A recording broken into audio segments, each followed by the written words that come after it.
मावळ तालुका विधानसभा मतदारसंघातील अपक्ष उमेदवार बापूसाहेब भेगडे यांनी देहूगाव, माळीनगर, विठ्ठलनगर आणि गावठाण येथील विविध सोसायट्यांमध्ये प्रचार रॅली काढून मतदारांच्या भेटीगाठी घेत संवाद साधलाय। या प्रचार रॅली दरम्यान ठिकठिकाणी पुष्पहार घालून जेसीबीतून फुलांची उधळण करून, रांगोळ्यांच्या पायघड्या घालून आणि औक्षण करून त्यांचे भव्य स्वागत करण्यात आले। या रॅलीत मोठ्या प्रमाणात तरुण वर्ग, महिला, पुरुष आणि ग्रामस्थ सहभागी झाले होते।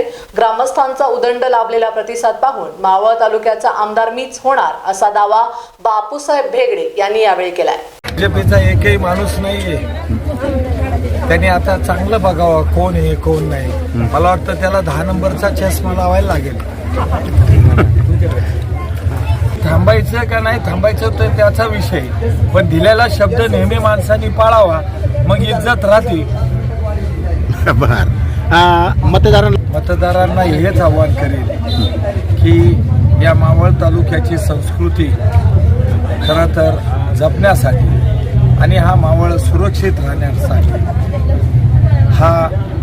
हे वैभव जपण्यासाठी खरं तर आपण सगळ्या मंडळींनी मला मतदानाच्या माध्यमातून शुभ आशीर्वाद द्यावा अशी प्रार्थना करतो। माझं खरं तर आत्ताची ही गोष्ट नाही।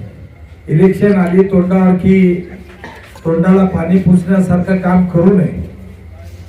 मी एक 25 वर्ष सातत्याने तळेगाव नगर परिषदेमध्ये एक नगरसेवक म्हणून काम करत होतो। मी 5ही वॉर्डमध्ये खरा तर वेगवेगळ्या वॉर्डमध्ये मी निवडून आलो आणि मी निवडून येत असताना सातत्याने तिथल्या नागरी सुविधा पुरवण्याचं काम खरं तर आम्ही सगळी मंडळी करत होतो। मी या गावचा सर्वात जुना कार्यकर्ता म्हटलं तरी चालेल, कारण की संतांची भूमी असल्यामुळे खरं तर मी तुकाराम महाराजांच्या देवळामुळे किंवा पांडुरंगाच्या देवळामुळे खरं तर इथं येण्याचा योग आला। मी 20 वर्षापूर्वी इथं आलो आणि आल्यानंतर माझ्या इथं सगळ्या मंडळींचे अतिशय गुण्यागोविंदाचे संबंध प्रस्थ झाले आणि त्या माध्यमातून मी नगर खरं तर ग्रामपंचायत असेल, मी 15 वर्ष सातत्याने या ग्रामपंचायतीमध्ये लक्ष देत राहिलो।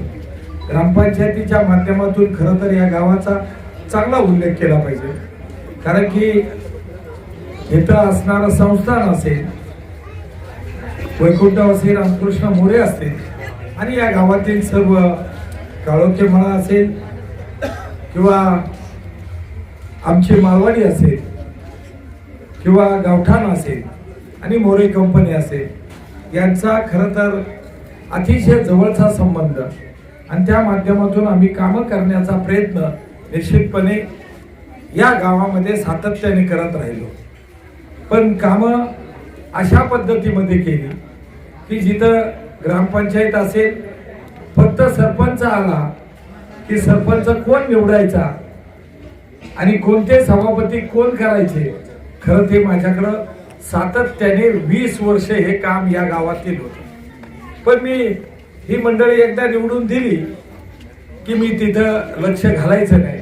त्या पद्धतीमध्ये BDO असेल, ग्रामसेवक असेल आणि सरपंच असेल आणि ती बॉडी असेल आणि या गावातील सर्व कारभारी मंडळी असेल।